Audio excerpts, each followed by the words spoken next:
കനകദുർഗ കനകദുർഗനെ ഒരു നടി എന്ന് പറഞ്ഞു കഴിഞ്ഞാൽ കുറുമാട്ടി എന്ന് പറഞ്ഞൊരു കഥാപാത്രം അഭിനയിച്ചിട്ടുണ്ട് നെല്ല് എന്ന സിനിമയിൽ. ആ ഒരു സിനിമ കണ്ടവരാരും നമ്മൾ ശരിക്കും പറഞ്ഞാൽ കനകദുർഗനെ മറക്കില്ല. അത്ര ശരിക്കും നമ്മൾ ഒരാളെ കണ്ടു കഴിഞ്ഞാൽ ആ ആളുടെ മുഖഭാവം, ആ ആളുടെ അഭിനയം നമ്മുടെ മനസ്സിൽ, ഒരു സിനിമയിൽ അഭിനയിച്ചുള്ളെങ്കിലും നമ്മുടെ മനസ്സിൽ തട്ടണമെങ്കിൽ അതിലെന്തെങ്കിലുമൊക്കെ ഒരു പ്രത്യേകത വേണം. ഗംഭീര സൗന്ദര്യമുള്ളൊരു സ്ത്രീയൊന്നുമല്ല കനകദുർഗ.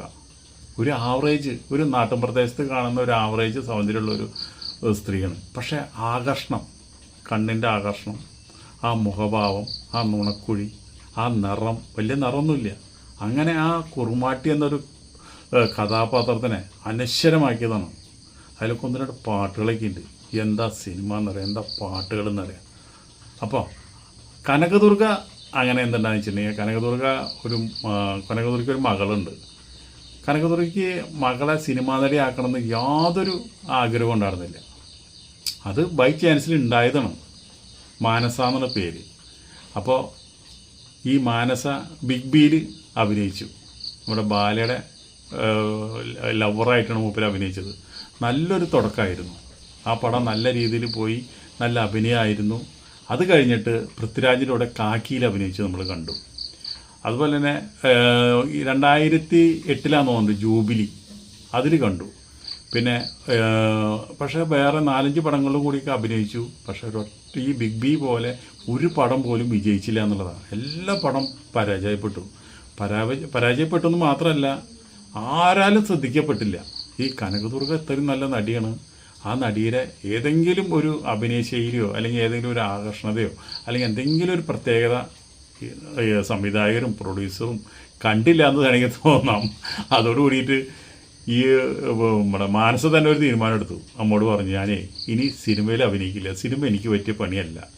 അപ്പോൾ അത് പറഞ്ഞുകൊണ്ട് അങ്ങനെ മൂപ്പര് വിഭാഗത്തിലേക്ക് പോവുകയും ചെയ്തത്. കല്യാണം കഴിച്ചത് എന്താണെന്ന് വെച്ചിട്ടുണ്ടെങ്കിൽ നമ്മുടെ വിജയുടെ കസിനാണ് വിക്രാന്തുമായിട്ട് പ്രേമത്തിലായോട് കൂടിയിട്ട് കല്യാണം കഴിച്ചു. അങ്ങനെ സിനിമാ ലോകമായിട്ട് അതോട് കൂടിയിട്ട് ആ ഒരു ചാപ്റ്ററാണ് ഇവിടെ അവസാനിപ്പിച്ചു. അതെന്താണ് എന്ന് വെച്ചിട്ടുണ്ടെങ്കിൽ, കുറേ നടികളുണ്ട്. എത്ര പരാജയം വന്നാലും പിന്നെയും ഇവിടെ മലയാളത്തിൽ വിജയിച്ചില്ലെങ്കിൽ തമിഴിൽ പോകും, തമിഴിൽ വിജയിച്ചില്ലെങ്കിൽ കന്നഡത്തിൽ പോകും. അപ്പോൾ എവിടെയെങ്കിലൊക്കെ ഒരു സിനിമയിൽ നിന്ന് വിട്ടുപോവില്ല. പക്ഷെ ഇങ്ങനെ ചില മാന്യമര്യാദയായിട്ടുള്ള കുറച്ച് നടികളുണ്ട്. എന്താ വെച്ചിട്ടുണ്ടെങ്കിൽ, അവർ 1, 2, 3 പടത്തിൽ അഭിനയിച്ചിട്ട് ആ പടം വേണ്ട വിധം വിജയിച്ചില്ലെങ്കിൽ അപ്പം തന്നെ അവർ ഈ രംഗം വിട്ടിട്ട് അവർ സ്ഥലം വിടും. അതെന്തായാലും നല്ല കാര്യമാണ്. കൂടുതൽ അപകടങ്ങൾ വരാണ്ടിരിക്കാൻ നല്ലതാണത്. അപ്പോൾ ഈ കനകദുർഗ എന്ന് പറഞ്ഞു കഴിഞ്ഞാൽ മലയാളിയല്ല. കനകദുർഗ ശരിക്കും പറഞ്ഞു കഴിഞ്ഞാൽ ആന്ധ്രാപ്രദേശാണ് ഈ കനകദുർഗയുടെ വീട്. പക്ഷെ നമ്മൾ കണ്ടിട്ട് ഞാൻ വരെ വിചാരിച്ചെന്താ വെച്ചിട്ടുണ്ടെങ്കിൽ മലയാളിയാണെന്നാണ്. ശരിക്കും മലയാളി ലുക്കാണ് കനകദുർഗയ്ക്ക്. കനകദുർഗ ആദ്യമായിട്ട് അഭിനയിച്ച പടം നെല്ലും മലയാളത്തിലൊന്നല്ല, മഴക്കാറെന്ന് പറഞ്ഞിട്ടൊരു തമിഴ് പടത്തിൽ അഭിനയിച്ചത്.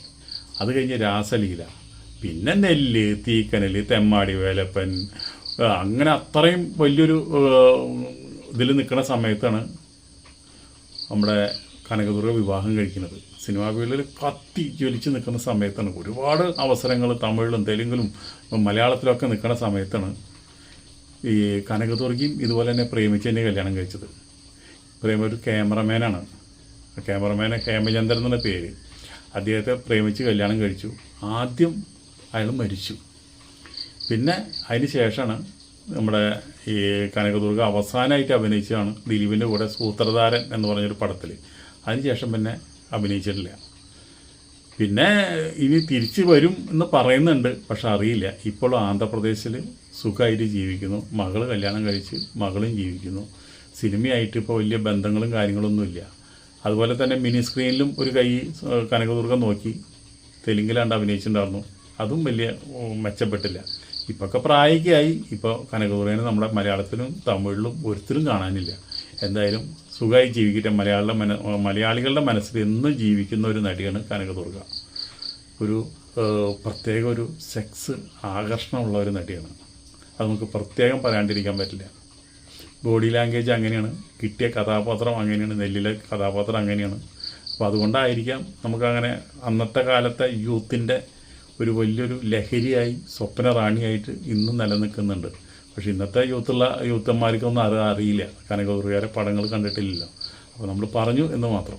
നിങ്ങൾ യൂട്യൂബിലൊക്കെ ആ പടങ്ങൾ അടിച്ചാൽ കിട്ടും, നിങ്ങളുടെ അടുത്ത് കാണുക. അപ്പോൾ നിങ്ങൾ ഇപ്പോഴത്തെ നടീനെയും അപ്പോഴത്തെ കനകദുർഗേനെയും നിങ്ങൾക്കൊന്ന് വിലയിരുത്താം.